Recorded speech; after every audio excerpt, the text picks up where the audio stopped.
Hello বন্ধুরা, দেখো রাত্রে আজকে যেহেতু বৃহস্পতিবার, ওই জন্য আমাদের রাত্রে হয় লুচি কচুরি কিছু একটা রান্না হয়। তো আজকে হচ্ছে কড়াইশুঁটি না, আজকে হচ্ছে হিঙের কচুরি। আর এখানে দেখো পনির আলুর তরকারি রাখা আছে।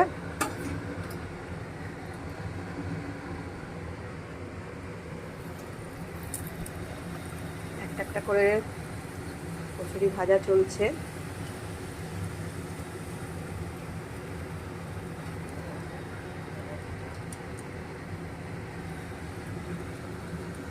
বিভৎস গরম, জাস্ট পারা যাচ্ছে না, এত গরম। তাও বরের আবদার মেটাতে গিয়ে